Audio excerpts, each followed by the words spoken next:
Okay, so welcome everyone to a new episode of AI Crossfields. I'm Yusuf, and this show is really about answering one question: where is AI generally keeping its earn in a business, and where it's just a noise and a hype?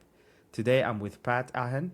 He is a partner at Intergrowth, spent 13 years in search and bootstrapping an agency from 100 square feet a room to a 40 people across 9 countries. Pat, thank you for coming along. Yusuf, thanks for having me on. I'm psyched to jump in today. Thank you. So let's make a start with how it all started for you. I think 13 years in the SEO business. Can you give us a bit of insight in how it all started and what do you guys do today? Absolutely. So I think good place to start was the agency that I worked at before starting Intergrowth. I like to say that I ended up moving to Denver, Colorado. I think I had, if I remember correctly, I think it was one suitcase and a pair of skis and no job when I first moved to Denver. My last business had failed pretty miserably. I was ready for a fresh start. My now wife had just moved to Denver, so I figured, hey, let's give it a shot. We'll see what happens. So ended up working at a great little agency, probably 10 employees, ballpark. Very early days into the company, I met my then business partner. We ended up, I would say, both coming from a place of really wanting to implement change. And working at a small company, our theory was, hey, there's so much opportunity for us to test out a lot of these theories. So early days, we pushed really hard to implement a lot of these changes that we thought were going to be in the best interest of the company. I always joke that looking back on it now, the founder of the business was 10 years into running this, had a lot more life experience than we did. And probably when these two, like 20-something-year-old kids start telling you as an established business owner, hey, here's what I think we need to be doing to run this business more effectively, understandably so, he gave us a lot of pushback. So we spent probably 6 months doing that. Eventually we came to realize, hey, if we want to implement these changes, the best way we can do it is to start our own agency and really do things on start running our own show. So we left probably 6 months after that, spent 6 months moonlighting, just working nights and weekends as we tried to build up our agency. And that eventually turned into what is now Intergrowth. So Intergrowth really started out with a couple core premises in mind. None of this is going to sound revolutionary now, but this was 2015, 2016 when the economy worked a little differently. One of the big premises that we built our agency on, though, was the belief that the freelance economy is the future and that globalization is the future of how every business is going to work. Nowadays, I would say that's almost a commonplace perspective. It's pretty rare that I meet people that say, oh no, we only hire people who are based in the US, or we only hire people who physically live in this exact same city that our office is coincidentally based in. At the time, I would say it was a little bit more revolutionary of an idea, but that was really the core premise is we want to find the best minds across the world, bring them together in really a remote first company and end up building a great business that way. Second core premise, which I would say is, again, more so commonplace these days, is building a business that was process driven. One of the things I've seen from years and years of advising other agencies, working at other agencies, is oftentimes agencies have this tendency of hiring these really great people. And when these people leave, the process leaves with them. They almost have these series of subject matter experts that are really good at what they do, but don't necessarily document how they do those things. So if these people leave, the insights leave with them. From day one, our obsession was we want to ensure that no matter who is working for a particular client, that client is going to get that same quality of service across the board, that they're going to have complete quality control, and we have confidence that we're going to drive amazing results for every business we work with. So documentation, as unsexy as that might be, was one of the core principles that we built the team on, making sure that anything that we were going to do multiple times was clearly documented. There was a framework for it so that as new people came onto the team, we could scale up the business without sacrificing quality. So fast forward 10 years, as you said, Intergrowth now has people in ballpark, I think it's 9 countries, 30, 40 people on the team spread across the world. It's been a fun ride. I'll say that. Amazing, love that. And obviously you started, bootstrapping this, you and one of your co-workers and stuff. So no agencies, no investors, and no kind of, external support. What did you kind of encounter in that process, trying to build something from the scratch that was really difficult at the start? I think one of the things that I had assumed was going to be important from when we first started out, and this ended up panning out really well for us, but advice that I'll share to other early stage founders that are in a similar scenario is when you bootstrap a business, unless you get really lucky, chances are cash is going to be extremely tight for that first, I would say, bare minimum 12 months, more realistically, probably first couple of years. So I think we started out 2016. I would guess probably until 2019, myself and my then business partner were the lowest paid people on our team. We paid ourselves scraps and really just tried to live on savings and just live paycheck to paycheck as much as possible so that we could reinvest into the business, be able to hire really exceptional people, and be able to build up a cash reserves for the business so that we wouldn't have to sacrifice long-term thinking for just short-term cash flow. One of the things I always tell businesses we work with, cash flow, last I've heard, is the number one killer of small businesses. So paying ourselves very little, being able to reinvest back into the business helped us to build up probably within a year, I would say, probably had 3 months of cash reserves sitting in the bank account. At our best, I think we probably had closer to a year of cash reserves sitting in the bank account. And having that financial freedom puts you in a scenario where if the company has one bad month of invoicing or you lose one massive client, the business isn't going to go under. You're not going to have layoffs right on the spot. You can really look at things and say, hey, we have the cash to survive this. We have X number of months that we can manage to get by with this existing flow that we have.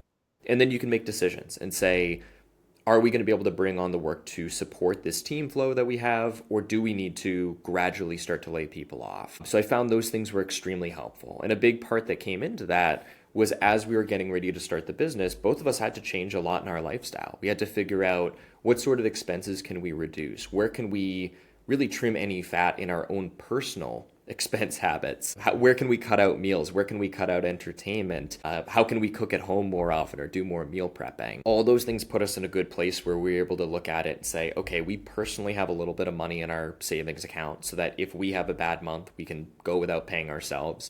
But then two, the company has that financial savings account set up so that we, again, don't have to take those short-term decisions and can really think long-term for the business. Pulling it all together, when you're starting out, expect that you're going to earn next to nothing. I would say bare minimum for the first year, and give yourself that cushion wherever possible. If you're planning on starting a business in a year, I would say cut every expense you can right now and start putting money into savings so that when you do hit those tough times, you're already used to living on a fractional budget.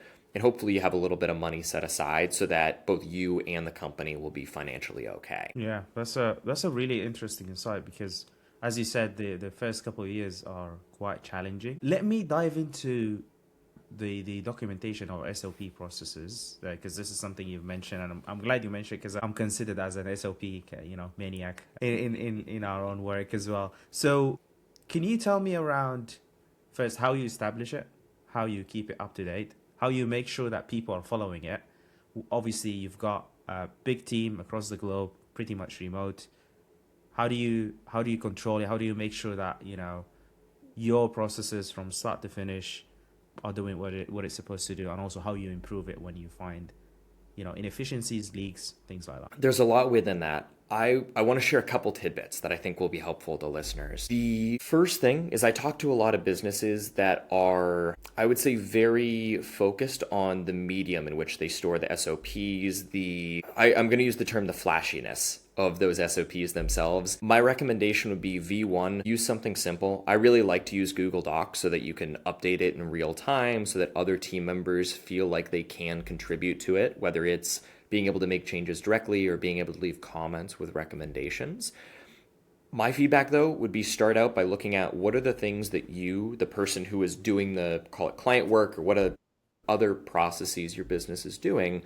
Look at the things that you find yourself doing most frequently that are taking up the most amount of your time, and start out by, in painstaking detail, documenting what does that process look like for you. It can be as simple as just writing it down, again, basic Google sheet. Don't waste any time with font styling. Don't try and add any crazy visuals in there. Just really rough V1. Write out in painstaking detail what is it that you do in order to get this thing done with quality. Another thing I oftentimes recommend, this is something we did in the early days, when production is or maybe I would say product demand or service demand is limited, what I found really effective is having Fridays as our internal day. That was the day that we would not do any sort of client work, so call it not do any product related work, and would strictly focus on building better process frameworks, doing internal marketing for the company, anything like that that was going to push the business forward rather than focused on getting revenue today.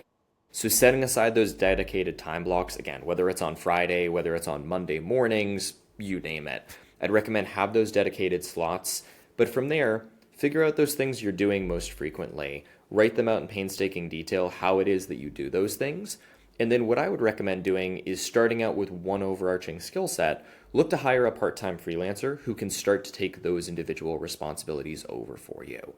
I find it really effective once you've found someone that you believe is really good, hand them the process and ask them to go through this workflow the first time through and audit in painstaking detail every element of it, point out any sort of imperfections in the process that you see, and then give them that feedback so that they can continue to build from there. Particularly until you feel really comfortable with this person's quality of work, I find it really helpful to make sure that you're constantly reviewing the most important steps of the process before you get to what I'd refer to as like production shipping, let's call it. So in the case of client work, that's going to be a blog article before we send it to a client, making sure that we are thoroughly auditing that blog article, making sure it's up to our standards before that newer person on the team hands it over to that client. If it comes to, for example, creating a physical product, it might be inspecting every detail of that product the first time before it leaves that production facility to ensure it is up to your standards. Whatever that last touch point is before it's going to go in the hands of your customers or before it's going to be shown to the world, let's say, audit it thoroughly, make sure you feel comfortable with it. And then even as that person gets onboarded, make sure that there's still someone on the team that is giving that final round of reviews one more time. So for us, I like to say every article before we send it to a client, even if it's an established writer and an established editor on our team writing it, we still have another member of the team doing that final quality assurance check to make sure that everything is up to our standards. That's a really good insight because, as you said, it's so easy to get drifted into revenue generating activities. We're doing well, let's make more and more and more and not focusing on the internal. But I think that's a good segue into the main topic of the podcast, which is AI. So I think in 2023, you said you were bullish long-term on AI and kind of bearish short-term. So from what you mentioned here, do you think, or are you guys using any AI or your clients using any AI internally for your internal processes? And where are the areas that you're probably experimenting with and you think it could add value? Absolutely. I was going to say, I could tell you did your homework. And within that, I did want to mention, to your point, 2023, I was extremely short-term bearish on AI. I think what I wrote down originally in 2023 was I thought it was 2 years until the AI bubble was going to burst. And then it was like the internet, it was going to take off in the long term. My timeline has been drastically wrong. I do believe we're in an AI bubble. I do believe that's going to burst. But like the internet and the .com bubble, I firmly believe long-term that AI is going to be heavily integrated in the businesses that win long-term. So to your point, I would say broad stroke statement I would make about AI is I see AI right now in its current capacity as a tool to improve the majority of work that human beings are doing by somewhere around 20% across the board. Now, there's going to be fluctuations within that. Some things are going to be improved by 50%. Other things are going to be improved by 5%, or maybe we'll get 5% worse. But as a blanket statement, average it out and look at it from the perspective that AI is providing an opportunity to improve the quality and efficiency with what we're doing by 20%. And from there, you're going to have a really good perspective in terms of what are the things that we can do in order to better integrate AI so that we are more efficient, we are improving quality. Now, with that, I like to tell our team that the best way we can approach AI as a blanket statement, again, is treat it as ultimately a virtual assistant that will stab you in the back if you put too much trust in it. AI is far from perfect. LLMs hallucinate a lot of information. There are a lot of questions about ownership of ideas that come out of LLMs when they're trained on data points that aren't necessarily fully licensed and might be copyrighted. So there is a lot of risk that comes into the mix, especially when it comes to potential factual inaccuracies in the mix. So If you look at AI as that tool that can help you to do a lot of these things, and then you have a human being quality assurance checking every single one of those items, it leaves you in an incredible place to get things done. So similar to what we were talking about with the documenting every single thing that you're doing, figuring out how can you hand that off to a team member, and ultimately seeing what can they be doing with these things, how close to perfect can they get with this. What I would really recommend doing, for us, we use Claude internally on almost a daily basis, ChatGPT to a much lesser degree, but Claude has some incredible use cases. Whether it's doing something like using Claude Code in order to get Claude to actually help you to implement a lot of these workflows, start out with this documentation, and my recommendation would be run tests where the outcome ultimately does not matter whether it works or doesn't work. Create a little playground for Claude or whatever LLM you choose to work with, where you can ultimately give it these little test projects, give it this formal documentation, and look to see how your LLM of choice, how close it can get to your team's normal output. Within that, I've definitely shifted my perspective very drastically on what can AI do and what can't it do. Back in, I want to say it was 2023, when I first said, hey, we're 2 years away from the AI bubble bursting.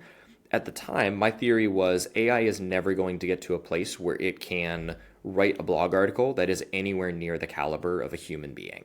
I've shifted my perspective drastically on that. For the past couple of blog articles I've written for the Intergrowth site, I've ultimately used AI to do a lot of the heavy lifting for that writing. Now, that in of itself isn't to say, go to Claude and ask it to spit out a 2,000-word blog article, just giving it a 3-word keyword and expecting great outcomes. But it is to say there's a lot of things that can be done to make you far more efficient in what you're doing.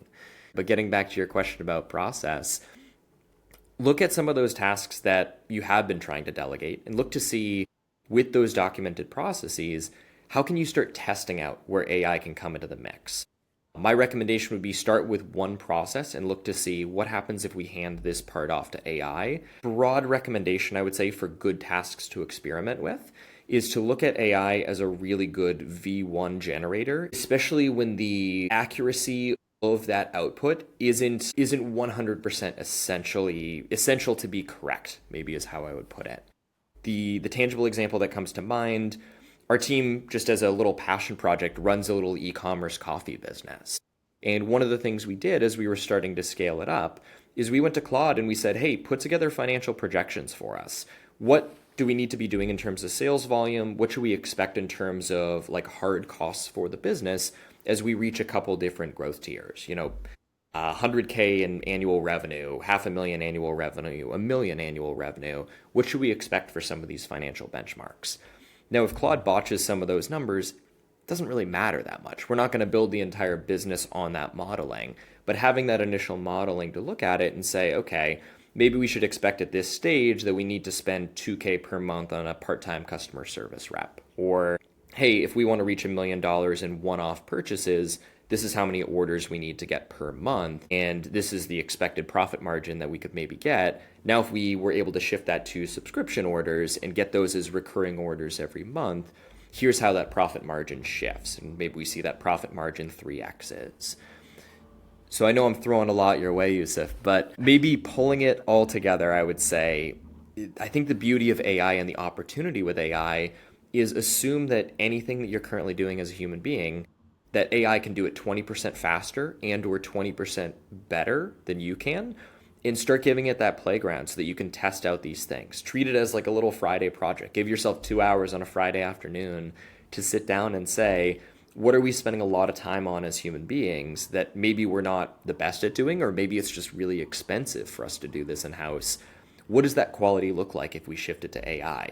And if you can get it done with AI in, half the time, let's say, and you don't see any drop off in quality control, maybe start rolling that out more universally, and then still keep that final quality assurance check, keep that human being in place, but start experimenting with these things. I love that. That's a really good way to look at it, because I think a lot of people, when they hear the word AI, they think it's you're going to offload everything and then the output is not going to be good. So 2 things I think to echo your message. The first one is what we normally tell a lot of people is augment before you automate. So having a human in the loop is so essential and so important. And I think, AI, dealing with AI tools nowadays is a skill.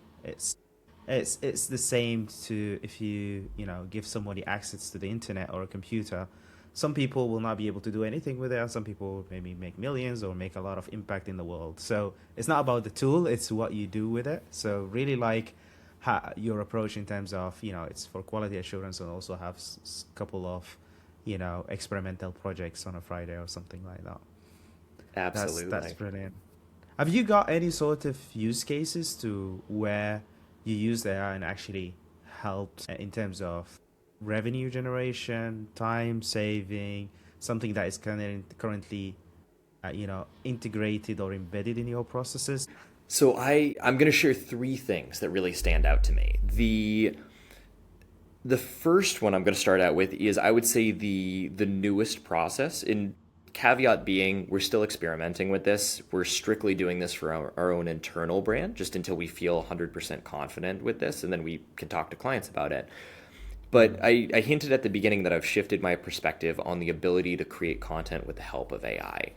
If you were to have asked me 2 years ago, I would have said that AI has horrible prose, and I would still say it's largely bad prose, but that AI has horrible prose 2 years ago and that it was incapable of creating a really good blog article. One of our team members, shout out to Chris, that has been working exhaustively on figuring out how can we integrate AI into our content creation, has built out this incredible workflow using a lot of our existing processes, where now we've gotten good enough at building an AI specific voice for various members of our team that we can go to Claude specifically and we can say, hey, use Pat's AI voice here. We want to write a blog article about this particular topic. Claude will take us through a series of question flows. Hey, is this going to be an SEO article where we really care about ranking in traditional search engines? If so, what's our target keyword theme? Or is it a thought leadership article? Is it something where people aren't looking for this in a traditional search engine, disregard the whole SEO element of this blog article, let's just create a great piece of content? And specifically, what we found to be really effective within this is using that as a baseline, almost using it as a transcription tool that's going to, I would say, round out some of the edges of a transcription. So what we'll specifically do is Claude will then say, okay, do you have any audio input or any notes that you want to share with me in order to help me to put together the V1 of this article? From there, with my AI voice, I'll typically put together what might amount to like a 5-minute audio, gets transcribed into Claude, and then Claude can take that and run with it and get a lot of those nuanced details of the subject matter, along with doing its own research of what currently shows up in Google, what shows up in other relevant articles, so that we have this great baseline article that's well researched by Claude, but then it also has my nuanced take on all these different elements. So I've done this for an article we wrote about LLM text files, which I see as a massive, massive opportunity in terms of getting visibility in AI in the long term, and more so a positioning opportunity for your business, a positioning exercise.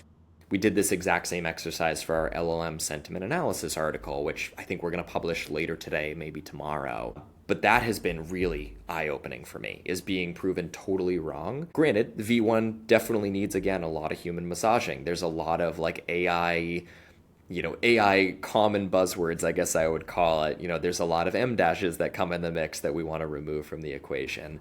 But being able to have AI to help me to write a really great article in a fraction of the time has been incredible. It's been just eye-opening to see that. The other two use cases, this one I would firmly recommend just as I would call it either a client management or perhaps a management opportunity, is pairing together whatever meeting tool you're using, whether it's Google Meets, whether it's Microsoft Teams, enabling the AI notes feature that are integrated into so many of these tools, or using one of the other AI note takers that are out there to get a meeting summary and an actual transcript from important meetings that you have. From there, what I find really helpful is we've built out these dedicated, I guess I would call them like projects or notebooks in this free Google tool called Notebook LM, which ultimately becomes this database that we can store these meeting notes for individual project groupings. So for us, from the client management side of things, we have a dedicated client project for every single client we work with. So if a member of our team meets with a client, they can turn on those AI notes, they can upload those notes to that Notebook LM file, and then from there, anyone on the team at any time can go back and ask Notebook LM, hey, can you provide a summary of some of the key themes that have come up in recurring meetings with this particular client? And you can get a really good rough V1 of things that maybe you should be looking deeper into, opportunities that we haven't explored yet that we should be exploring for the client. We can get into potential like negative feedback that might lead to opportunities for us to improve our services and much more. For those working outside of client management that do work in management, I would say this is a huge opportunity for members of your team to add these AI notes in, and then from there be able to share these AI notes or to have this as an ongoing data point so you can reflect on progress with maybe one of the people on your team that you oversee to make sure that they're growing over time, to spot patterns, maybe for opportunities for improvement, and much more. Third use case, which I would say is something that we're certainly revisiting because of recent legislation. One of the things we found extremely helpful, particularly with early stage e-commerce brands, is using a mixture of Claude plus Google's Nano Banana in order to create very realistic, one, product photos, and two, static ads that we can do for meta ads specifically. Now, the caveat I want to give there is there's been some recent legislation that's been passed in, I believe it's New York, or definitely New York, and I believe California may have been on that list as well, that is leading to some questions as to whether this is going to be a legitimate opportunity in the future. So certainly not legal advice. I would definitely encourage you, before using AI for any sort of product photos, any sort of ad campaigns, definitely look to see what is the most recent legislation, especially if you're watching this podcast, let's say a year. I don't want you to do anything against the law. I don't want you to get sued for it. So make sure if you're going to take this approach that it is entirely legal in the areas you're marketing to. I'll wrap up from there, though, with the three big AI use cases that I'd encourage people to at least start experimenting with. Yeah, that's amazing. No, I love that. It seems like you guys are very, tech-driven agency in terms of kind of implementing AI in what you do on day-to-day basis. Because as you said, these activities you do that already manually. So it's about bringing technology in and adding value, save time over a horizon of time. I've got two questions. So the first one is around AEO and SEO. So obviously you've done some articles around this a couple of years ago, so I'm not going to quote that, but I just want to know your thoughts today on AEO. I want to understand also if you get in a lot of like client requests and questions about the topic, how you guys are approaching that to rank higher for people who want to be higher in GPT search or Claude or Gemini. Absolutely. Man, excellent question. So I think a really good starting point would be for businesses that have thought about or thinking about SEO. What I would really encourage you to do is to look at AEO as a forced extension of what the realm of SEO looks like. Now, what I mean by that is SEO is probably 20 years old, 25 years old at this point, I guess is probably when you could argue that people started first looking at SEO.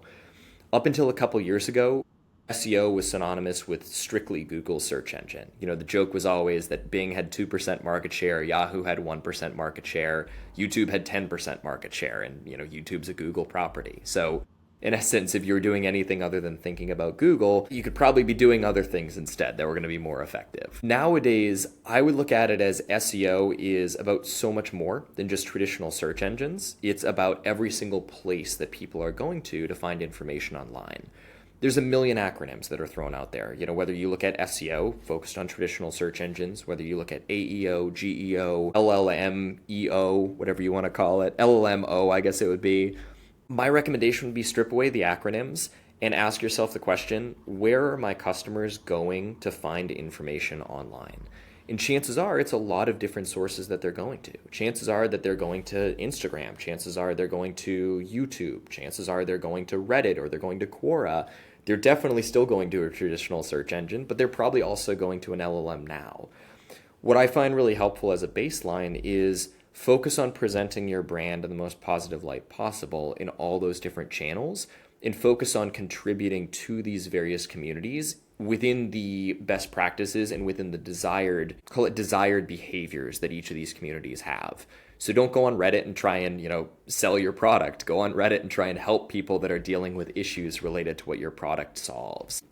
Don't go onto Reddit and try and hire an agency that's going to do the fake positive reviews for you on Reddit. It's really obvious and brands get a lot of negative light for it.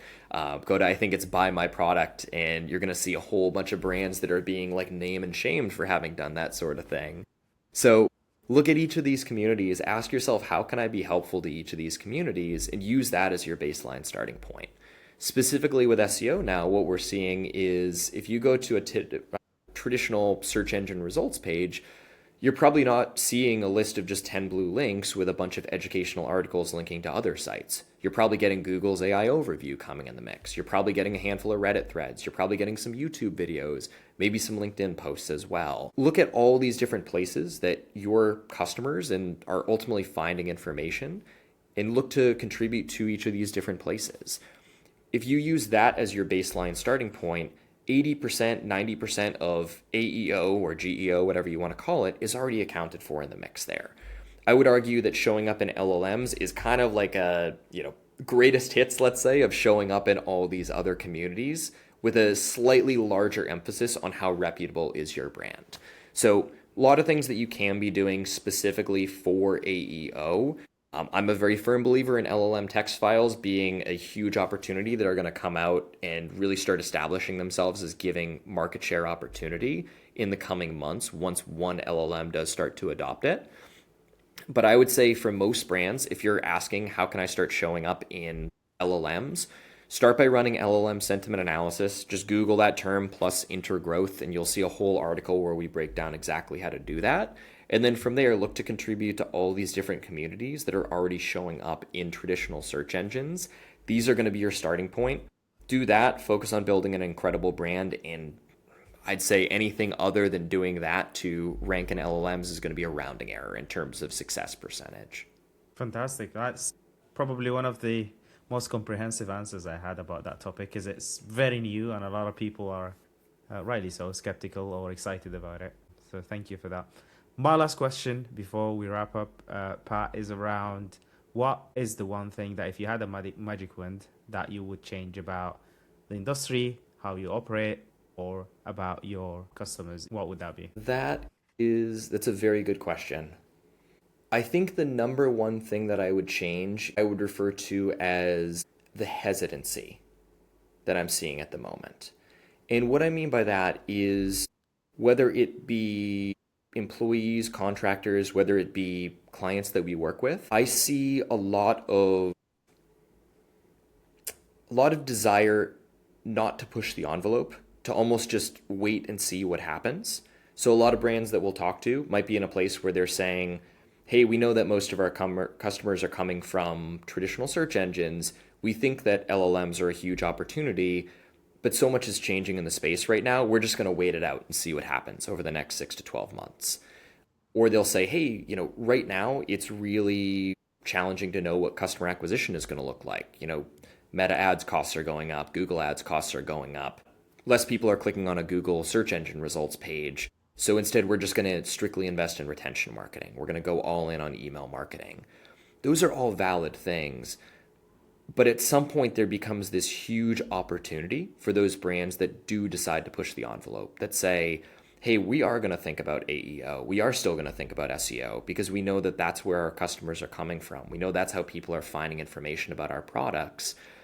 What I see right now is a lot of those retention strategies, I think, are going to quickly start to lose the ROI factor that they've seen probably in the past 1-2 years while there's been so much hesitancy. So the opportunity that strikes me is for the brands that are willing to push the envelope a little bit, that are willing to take some risks and say, hey, we are going to start really thinking about these things. One, we're going to start thinking about AEO. 2, we are going to continue to experiment with these customer acquisition channels. Those are the brands that I see are going to set themselves up to win in the next decade, rather than the brands that are going to be thinking and really focused on just surviving over the next 12 months. If we go back to the top of the podcast, one of the things I really recommended is build up your cash flow for yourself personally in the early stages of starting a business, and build up your cash reserves for your company so that when these challenging times come, maybe everyone else in your industry decides to hunker down. If you're in a position where you have the cash flow to support it, you can really gain some serious long-term market share and build a lifelong successful business if you're willing to invest in the things that might work out in the long term that are going to give you a huge leg up over the competitors. So particularly for, call it the smaller brands that are a little bit profitable, maybe brands that are in like the single million annual revenue range, you're in such an incredible place where your big competitors probably aren't going to touch a lot of these opportunities for the next couple of years until their board ends up approving it, or until they, after 12 months of procurement, they finally find their agency that's going to help them out. And then the smaller brands probably don't have the cash reserves to be investing in these things. So say, $1 million, $10 million annual revenue, treat this as a golden opportunity where if you're willing to experiment with these things, if you're willing to get your hands dirty and learn how these things work, you're going to have this incredible opportunity to get ahead of the established competitors and to really build some serious leg room between yourself and the really small up and coming brands. As you said, it's like you're utilizing your strength of being quick and small, and rapid change is easily implemented and adopted versus the bigger or the very small one who can't afford it. So thank you for that. That makes a lot of sense. My All right, pleasure. Pat, it's been a pleasure. Thank you very much for your time again, and we'll speak soon for sure. Definitely. Yusuf, this has been great. Thank you for having me on. Thank you.